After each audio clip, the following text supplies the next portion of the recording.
Hi all earnest അക്കാഡമിയുടെ മറ്റൊരു വീഡിയോയിലേക്ക് സ്വാഗതം. വളരെ സന്തോഷകരമായ ഒരു വാർത്തയായിട്ടാണ് വന്നിരിക്കുന്നത്. RRB NTPCയുടെ +2 യോഗ്യതയുള്ളവർക്ക്, അതായത് അണ്ടർ ഗ്രാജുവേറ്റിൻ്റെ നോട്ടിഫിക്കേഷൻ വന്നിരിക്കുന്നു. അതായത് നമുക്ക് അപ്ലൈ ചെയ്ത് തുടങ്ങാനുള്ള സമയമായിരിക്കുന്നു എന്നുള്ളതാണ്. വളരെയധികം ആൾക്കാരെ വളരെ തവണ വിളിച്ച് ചോദിച്ചിരുന്നു, +2ൻ്റെ സമയമായിട്ടുണ്ടോ. അതായത് ബിരുദധാരികൾക്കും അപേക്ഷിക്കാം. +2 ആണ് ഇതിൻ്റെ മിനിമം യോഗ്യത. +2 മുതൽ മുകളിലോട്ട് ഏത് യോഗ്യതയുള്ളവർക്കും ബിരുദത്തിൻ്റെ PG ഉള്ളവർക്കും ഒക്കെ അപ്ലൈ ചെയ്യാൻ പറ്റുന്ന ഒരു തസ്തികയാണ്. അപ്പം നമുക്ക് നോട്ടിഫിക്കേഷൻ്റെ ഡീറ്റെയിൽസിലേക്ക് കടക്കാം. ആദ്യമായിട്ട് നോട്ടിഫിക്കേഷൻ വന്നിരിക്കുന്നത് എന്ന് പറഞ്ഞാൽ 20/9/2024 അതുപോലെ തന്നെ ഇതിൻ്റെ ഓപ്പണിംഗ് ഓഫ് ഓൺലൈൻ രജിസ്ട്രേഷൻ, അതായത് ആപ്ലിക്കേഷൻ ഇടാനുള്ള പോർട്ടൽ ഓപ്പൺ ആവുന്ന 21-ാം തീയതി ആയിരുന്നു. ഓൾറെഡി കഴിഞ്ഞിട്ടുണ്ട്. അതായത് കഴിഞ്ഞ ദിവസം മുതൽ ഇതിൽ ആപ്ലിക്കേഷൻ ഇട്ട് കൊടുക്കാം. നിലവിൽ നമുക്കിന്ന് ഇടാവുന്നതാണ്. ഇനിയും ഇതിൻ്റെ ക്ലോസിംഗ് ഡേറ്റ്, ഓൺലൈൻ രജിസ്ട്രേഷൻ്റെ ആപ്ലിക്കേഷൻ ക്ലോസ് ചെയ്യുന്നതെന്ന് പറഞ്ഞാൽ 20/10/2024 20/10/2024. അതായത് എന്നാണോ നോട്ടിഫിക്കേഷൻ വരുന്നത് അന്ന് തന്നെ ഒരു മാസമാണ് റെയിൽവേ നമുക്ക് സമയം തന്നിരിക്കുന്നത്. അതുകൊണ്ട് തന്നെ 30 ദിവസം കൊണ്ട് തന്നെ എന്ത് ചെയ്യും, ഇത് ക്ലോസ് ആവും എന്ന കാര്യത്തിൽ സംശയമൊന്നും വേണ്ട. അപ്പം 20/10/2024 ഒക്ടോബർ 20-ാം തീയതി ഇതിൻ്റെ അവസാന ഡേറ്റ് കഴിയും. അപ്പോൾ അവസാന സമയം വരെയൊന്നും ഇരിക്കേണ്ട, നിങ്ങൾ ഇപ്പോൾ തന്നെ ചെയ്യുക. അപ്പം RRB NTPC ഗ്രാജുവേറ്റ് ലെവലിന് വേണ്ടി നിങ്ങൾ ഓൺലൈൻ ഇത് രജിസ്റ്റർ ചെയ്തിട്ടുണ്ടെങ്കിൽ, 1 ടൈം രജിസ്റ്റർ ചെയ്തിട്ടുണ്ടെങ്കിൽ ആ ഇത് വഴി തന്നെ കയറി നിങ്ങൾക്ക് അപ്ലൈ ചെയ്യാവുന്നതാണ്. ആ ലിങ്ക് ആയിരിക്കും നിങ്ങൾക്ക് ഓപ്പൺ ആയിട്ട് വരുന്നത്. വളരെ ഈസി ആയിട്ട് ചെയ്തു പോകാവുന്നൊരു പ്രൊസീജിയറാണ്. അപ്പോൾ അതങ്ങ് ചെയ്തു പോവുക. ഇനിയും ഈ ആപ്ലിക്കേഷനിൽ തന്നെ എന്തെങ്കിലും തരത്തിലുള്ള കറക്ഷനുകൾ നടത്തുവാനുള്ള ഡേറ്റ് 23/10/2024 മുതൽ 1/11/2024 വരെ തരുന്നുണ്ട്.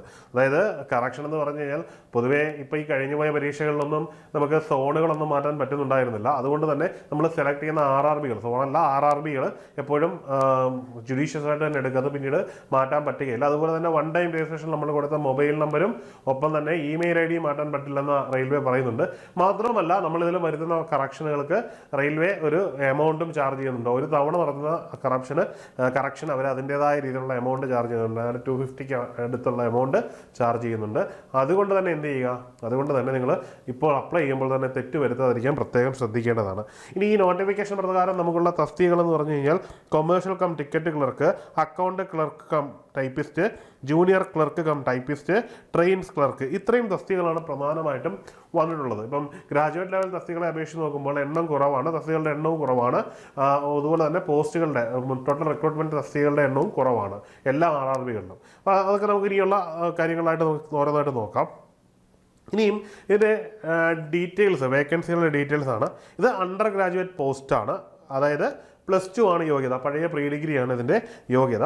ഈ ഒരു 12th യോഗ്യത എന്ന് പറഞ്ഞാൽ +2 മാത്രമല്ല, ഈ ഒരു +2ന് തതുല്യമായ എല്ലാ യോഗ്യതകളും റെയിൽവേ ഇതിന് ഇക്വലൻസി ആയിട്ട് പരിഗണിക്കുന്നതാണ്. അതായത് രാജ്യത്ത് റെക്കഗ്നൈസ്ഡ് ആയിട്ടുള്ള ഏത് ഒരു സർട്ടിഫിക്കറ്റ് +2ന് തതുല്യമായിട്ടുണ്ടെങ്കിലും അതിനെയൊക്കെ റെയിൽവേ കൺസിഡർ ചെയ്യുന്നതായിരിക്കും. VHSC ഉൾപ്പെടെ എല്ലാത്തിനും അവർ കൺസിഡർ ചെയ്യുന്നവർക്കും ആ ഒരു ലെവലിന് മുകളിലോട്ടുള്ള ഏതൊരാൾക്കും എന്ത് ചെയ്യാം, ഈ ഒരു തസ്തികയ്ക്ക് അപ്ലൈ ചെയ്യാൻ പറ്റുന്നതാണ്. അതിനകത്ത് തസ്തിക എന്ന് പറഞ്ഞാൽ കൊമേഴ്ഷ്യൽ കം ടിക്കറ്റ് ക്ലർക്കാണ്. ഇതിൻ്റെ ലെവൽ 7th CPC പ്രകാരം ലെവൽ പേ ബാൻഡ് 3 ആണ് വരുന്നത്. ഇതിന് ഇനിഷ്യൽ പേ ആയിട്ട് 21,700 വരെ വരുന്നുണ്ട്. ഇതിന് മെഡിക്കൽ ഫിറ്റ്നസ് അല്ലെങ്കിൽ മെഡിക്കൽ സ്റ്റാൻഡേർഡ് എന്ന് പറയുന്നത് B2 ആണ്. നിങ്ങളത് നോക്കി വെക്കുന്നത് വളരെ ഇമ്പോർട്ടൻ്റ് ആണ്. നമ്മൾ അങ്ങോട്ട് പോകുമ്പോൾ അത് കൂടുതലായിട്ട് ഡീറ്റെയിൽ ആയിട്ട് പറയുന്നുണ്ടായിരിക്കും. ഇതിൻ്റെ മെഡിക്കൽ സ്റ്റാൻഡേർഡ് എന്ന് പറഞ്ഞാൽ B2 ആണ്. ഇതിൻ്റെ ഏജ് ലിമിറ്റ് വന്നിട്ട് 18 മുതൽ 30 വയസ്സ് വരെയാണ് നോർമൽ കേസിൽ. ഇത്തവണ അത് 3 വർഷം കൂടി എന്ത് വരുന്നുണ്ട്, കൂട്ടി തരുന്നുണ്ട്. അതിൻ്റെ പ്രധാനപ്പെട്ട കാരണം എന്ന് പറഞ്ഞാൽ കോവിഡാണ്. നമ്മൾ ബിരുദതലത്തിൽ കണ്ടതുപോലെ തന്നെ, അതായത് ഗ്രാജുവേറ്റ് ലെവലിൽ നമ്മൾ കണ്ടതുപോലെ തന്നെ ഒരു 3 വർഷത്തെ അധികം റിലാക്സേഷൻ എല്ലാവർക്കും ഇവർ തരുന്നു എന്നുള്ളത്, അതായത് റെയിൽവേ തരുന്നു എന്നുള്ളത് രാജ്യത്തെ എല്ലാ സർവീസുകൾക്കും ഉണ്ടായിരുന്നു. റെയിൽവേ ഇപ്പോഴാണ് പരീക്ഷ എക്സാം നടത്തുന്നതുകൊണ്ടാണ് ഈ ഒരു ഇളവ് നമുക്ക് തരുന്നത്. അടുത്തത് അക്കൗണ്ട് കം ടൈപ്പിസ്റ്റ് ആണ്. ഇത് ലെവൽ 2 ആണ്. പേ ബാൻഡ് 2 ലെവലിൽ വരുന്നതാണ്. അതുകൊണ്ട് തന്നെ ഇതിൻ്റെ സാലറി എന്ന് പറഞ്ഞാൽ 19,900 ഇതിൻ്റെ ഇനിഷ്യൽ സാലറി വരുന്നത്. ഇനിയും ഇതിൻ്റെ മെഡിക്കൽ കാറ്റഗറി എന്ന് പറഞ്ഞാൽ C2 കാറ്റഗറിയാണ്. C2 കാറ്റഗറിയുള്ള മെഡിക്കലാണ്. അതിൽ വിഷൻ അങ്ങനെയുള്ള കുറേ കാര്യങ്ങളാണ് നോക്കുന്നത്. നമ്മൾ അടുത്ത കാര്യങ്ങൾ ഡീറ്റെയിൽ വീഡിയോയിൽ ചെയ്യുന്നതായിരിക്കും. ഇനിയും ഇതിൻ്റെ ഏജ് ലിമിറ്റ് എന്ന് പറഞ്ഞാൽ ആസ് യൂഷ്വൽ പറഞ്ഞ പോലെ തന്നെയാണ് 33 ആണ്. ഇനിയും വേക്കൻസികൾ നമ്മൾ നോക്കുകയാണെങ്കിൽ കൊമേഴ്ഷ്യൽ കം ടിക്കറ്റ് ക്ലർക്ക് എന്ന് പറയുന്നത് 2022 വേക്കൻസികളാണ് നിലവിലുള്ളത്. ഇനിയും അക്കൗണ്ട് കം ടൈപ്പിസ്റ്റിൻ്റെ ആണെങ്കിൽ 361 വേക്കൻസിയാണ്. ഇനി ജൂനിയർ ക്ലർക്ക് കം ടൈപ്പിസ്റ്റ്, ഇതിലെല്ലാം നേരത്തെ പറഞ്ഞ അതേ പേ സ്കെയിലും പേ ബാൻഡുമാണ് വരുന്നത്. മെഡിക്കൽ സ്റ്റാൻഡേർഡും സെയിം തന്നെയാണ്, ഏജും സെയിം തന്നെയാണ്, അതുകൊണ്ട് ഇനി ആവർത്തിക്കുന്നില്ല. ഇതിൻ്റെ വേക്കൻസി എന്ന് പറഞ്ഞാൽ 990 വേക്കൻസിയാണ്. ഓൾ ഓവർ ഇന്ത്യ ആണ് ഞാൻ ഈ പറയുന്നത്. ഇനിയും അടുത്തത് ട്രെയിൻസ് ക്ലർക്ക് എന്ന് പറയുന്നൊരു തസ്തികയാണ്. ഇത് പേ ബാൻഡ് 2-ൽ തന്നെ വരുന്നതാണ്. സെയിം സാലറി, സെയിം കാറ്റഗറി തന്നെയാണ്. പക്ഷേ ഇവിടെ മസ്റ്റായിട്ട് നമ്മൾ അറിഞ്ഞിരിക്കേണ്ടത് ഇവിടുത്തെ മെഡിക്കൽ സ്റ്റാൻഡേർഡ് A3 ലെവലിലായിരിക്കണം. എന്താണെന്ന് പറഞ്ഞുതരാം. A3 ലെവലിലായിരിക്കണം.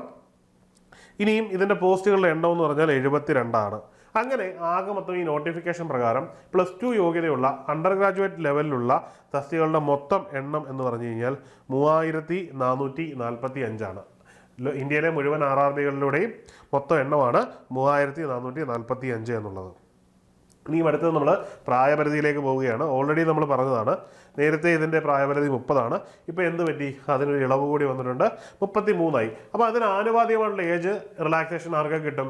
SC STക്കും OBCക്കും പിന്നെ എക്സ് സർവീസ്മാൻ ആ ഒരു കാറ്റഗറിക്ക് എല്ലാം ആനുപാതികമായിട്ടുള്ള ഇളവ് എല്ലാത്തിനും ബാധകമാണ്. അപ്പോൾ ഇത് പ്രകാരം റിസർവേഷൻ ഒന്നുമില്ലാത്തവരും EWS ആണെങ്കിലും, അതായത് റിസർവേഷൻ ഒന്നുമില്ലാത്ത ജനറൽ കമ്മ്യൂണിറ്റി ആണെങ്കിലും എക്കണോമിക്കലി വീക്കർ എന്നുള്ള റിസർവേഷൻ ഉള്ളവരാണെങ്കിലും അവരുടെ ഇപ്രകാരമുള്ള കോൺടസ്റ്റ് പ്രകാരം 2/1/1992 ജനിച്ചു കഴിഞ്ഞവർ, അതായത് 2/1/92 മുതൽ ജനിച്ചവർക്ക് എന്ത് ചെയ്യാം? അപ്ലൈ ചെയ്യാം. അതിന് മുമ്പ് ജനിച്ചവർക്ക് അപ്ലൈ ചെയ്യാൻ ഒക്കില്ല. ഇനി OBC നോൺ ക്രിമീലിയർ, OBC ആയിട്ട് കാര്യമില്ല, അവർ നോൺ ക്രിമീലിയർ കാറ്റഗറിയിലുള്ളവരാണെങ്കിൽ അവർ 2/1/1989 മുതൽ ജനിച്ചവർക്ക് 2/1/1989 മുതൽ ജനിച്ചവർക്ക് നിലവിൽ അപ്ലൈ ചെയ്യാൻ അനുവദിക്കുന്നുണ്ട്. ഇനി SC ST ആണെങ്കിൽ അത് 2/1/1987 മുതൽ ജനിച്ചവർക്ക് പറ്റും. അതായത് 1/1/1987 ജനിച്ച ആൾക്ക് അപ്ലൈ ചെയ്യാൻ പറ്റത്തില്ല. 2/1/1987 മുതൽ അപ്ലൈ ചെയ്യാൻ ബാധകമാണ്. അപ്പം ഈ ഒരു ബോധം, ഈ ഒരു കാറ്റഗറി നിങ്ങൾ മനസ്സിലാക്കുക. നിങ്ങളുടെ ഡേറ്റ് ഓഫ് ബർത്ത് വെച്ച് ഈ ഒരു വാല്യൂ ഒന്ന് അസസ് ചെയ്താൽ മതി. കൂടുതൽ കോംപ്ലിക്കേറ്റഡ് ആക്കുന്നില്ല. ഇത് വെച്ച് നോക്കിയാൽ നിങ്ങൾക്ക് ഈസി ആയിട്ട് മനസ്സിലാവും നിങ്ങൾക്ക് ചെയ്യാൻ പറ്റുമോ ഇല്ലയോ എന്നുള്ളത്. അതായത് എല്ലാവർക്കും 3 വർഷം വീതം എക്സംഷൻ വന്നിട്ടുണ്ട്. എല്ലാ കാറ്റഗറിക്കും, ജനറലിന് മാത്രമല്ല എല്ലാ കാറ്റഗറിക്കും 3 വർഷം എക്സംഷൻ നൽകിയിട്ടുണ്ട്. ഇനിയും റിക്രൂട്ട്മെന്റ് പ്രോസസ്സ് എന്തൊക്കെയാണെന്നാണ് അറിയേണ്ടത്. നമ്മൾ ഓൾറെഡി പറഞ്ഞിട്ടുള്ള കാര്യം തന്നെയാണ്. പ്രധാനമായിട്ടും CBT 1 കമ്പ്യൂട്ടർ ബേസ്ഡ് ടെസ്റ്റ് 1 ഉണ്ടാവും. ഇതിനുശേഷം CBT 2 ഉണ്ടാവും. ദെൻ ടൈപ്പിംഗ് സ്കിൽ ടെസ്റ്റ് ഉണ്ടാവും. അത് പ്രത്യേകിച്ചും ഈ ക്ലർക്ക് പോസ്റ്റുകൾക്ക് മുഴുവൻ മസ്റ്റായിട്ട് ഉള്ളതാണ്. ഈ ഒരു സ്പീഡ് ടെസ്റ്റ് ഉണ്ടായിരിക്കും. അതിനുശേഷം ഡോക്യുമെൻ്റ് വെരിഫിക്കേഷനും മെഡിക്കൽ എക്സാമിനേഷനും ഉണ്ടാവും. ഇതിനുശേഷം മാത്രമേ നിങ്ങൾക്ക് എന്ത് കിട്ടുള്ളൂ? റെയിൽവേയിലൊരു നിയമനം കിട്ടുകയുള്ളൂ എന്ന കാര്യത്തിൽ സംശയമില്ല. ഇനിയും നിലവിൽ CBT 1-ഉം CBT 2-ഉം ആർക്കൊക്കെ ഏതൊക്കെ രീതിയിലാണ് ബാധകം എന്ന് നമ്മൾ നോക്കാൻ പോവുകയാണ്.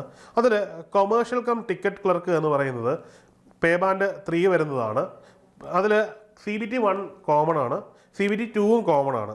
പക്ഷേ ഇവർക്ക് ടൈപ്പിംഗ് സ്കില്ല് ടെസ്റ്റ് ഇല്ല. അതായത് അവർ ടൈപ്പിങ്ങിൻ്റെ സ്പീഡ് ടെസ്റ്റ് ഇല്ല. പക്ഷേ അവർക്ക് മെഡിക്കൽ കാറ്റഗറിയിൽ കുറച്ച് വ്യത്യാസമുണ്ട്. അത് ഞാൻ പറഞ്ഞു തരാം. ഇനി അടുത്തത് അക്കൗണ്ട് ക്ലർക്ക് കം ടൈപ്പിസ്റ്റ് ആണ്.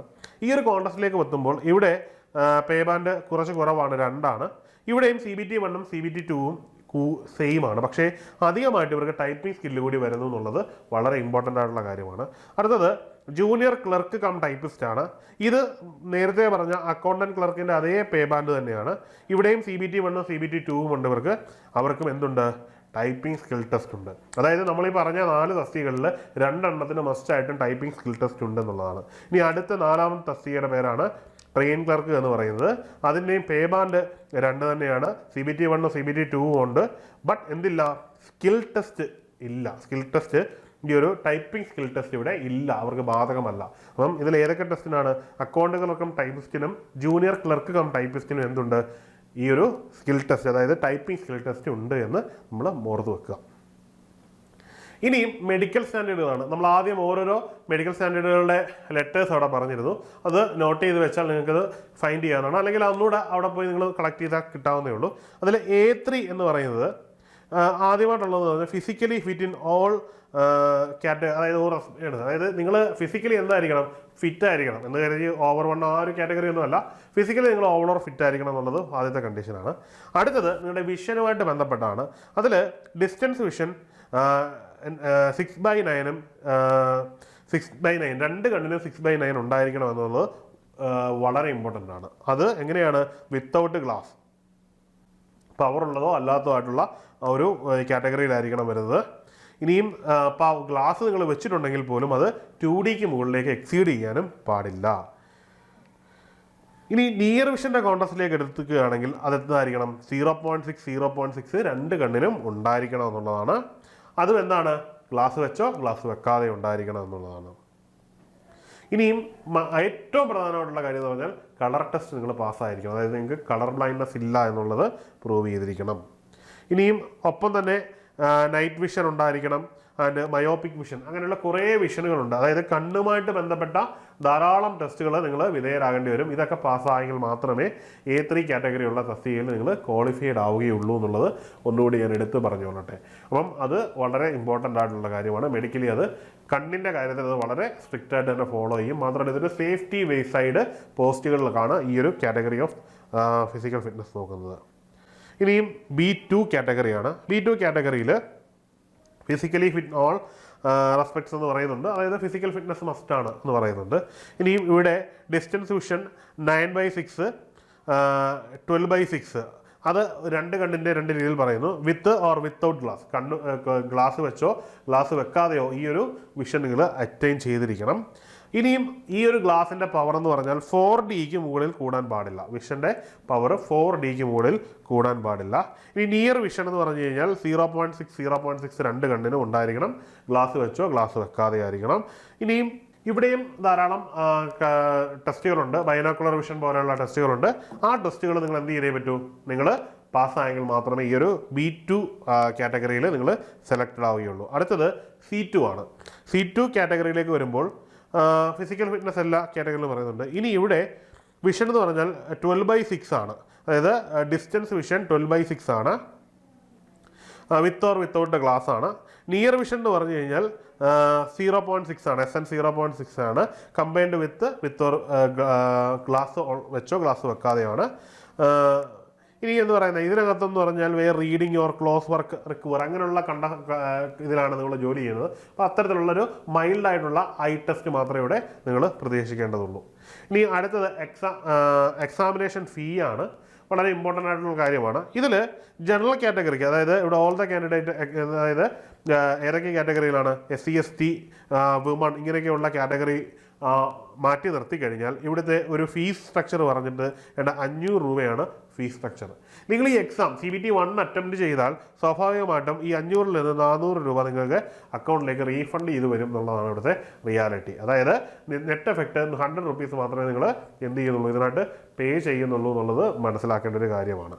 ഇനിയും PW physically female, transgender, ex service man candidates ഇങ്ങനെ പറയുന്ന കുറേ കാറ്റഗറി ഉണ്ട്. SC ST ഇങ്ങനെയൊക്കെ പറയുന്ന കുറേ കാറ്റഗറി ഉണ്ട്. മൈനോറിറ്റി കമ്മ്യൂണിറ്റീസ് ഇങ്ങനെ പറയുന്ന കുറേ എക്കണോമിക്കലി ബാക്ക്വേർഡ് ക്ലാസ്, ഇവർക്കൊക്കെ ഫീസ് വന്ന് 250 ആണ്. ഈ 250 രൂപ എന്ത് ചെയ്യും? നിങ്ങൾക്ക് തിരിച്ച് റീഫണ്ട് കിട്ടും. ഒന്നും തന്നെ പോകില്ല. മറ്റേ ആദ്യത്തിൽ 100 രൂപ പിടിക്കുന്നുവെങ്കിൽ ഇവിടെ രണ്ടാമത്തെ കാറ്റഗറിയിൽ നിങ്ങൾക്ക് യാതൊരുവിധ തുകയും കട്ടാവില്ല. മുഴുവൻ തുകയും നിങ്ങൾക്ക് നിങ്ങളുടെ അക്കൗണ്ടിലേക്ക് ക്രെഡിറ്റ് ആവും. നിങ്ങൾ അപ്ലൈ ചെയ്യുമ്പോൾ അതിൻ്റെ ഒരു സ്റ്റേജ്, രണ്ടാമത്തെ സ്റ്റേജിൽ നിങ്ങൾ അക്കൗണ്ട് ഡീറ്റെയിൽസ് IFSC കൊടുക്കുന്നുണ്ട്. അതിലേക്ക് തന്നെ അവർ എക്സാം കഴിഞ്ഞ് റീഫണ്ട് ചെയ്തിരും. പക്ഷേ മസ്റ്റായിട്ട് അറ്റംപ്റ്റ് ചെയ്തിരിക്കണം. പരീക്ഷയ്ക്ക് പോയില്ലെങ്കിൽ നിങ്ങൾക്ക് പൈസ തിരിച്ച് കിട്ടില്ല. ഇനിയും RRB വൈസ് വേക്കൻസികളൂടെ നമ്മൾ നോക്കുകയാണ്. അതിൽ പ്രധാനമായിട്ടും തിരുവനന്തപുരത്ത് മൊത്തത്തിൽ 112 വേക്കൻസിയാണുള്ളത്. ചെന്നൈയിലേക്ക് വരുമ്പോൾ 194 ആണ്. ബാംഗ്ലൂരിൽ 60 ആണ്. RRB സെക്കൻഡറാബാദ് 89 ആണ്. മുംബൈയിൽ 699 ആണ്. ഇത്രയും വേക്കൻസികളാണ് ഇവിടെ നമ്മൾ ഓരോരോ RRBകൾ എടുക്കുമ്പോൾ ഉള്ളത്. നിങ്ങളുടെ ഇഷ്ടമാണ് ഏത് RRB ചൂസ് ചെയ്യണമെന്നുള്ളത്. നമുക്ക് അടുത്തുള്ള RRBകളുടെ വേക്കൻസി നിങ്ങളോട് ഷെയർ ചെയ്തെന്ന് മാത്രമേ ഉള്ളൂ.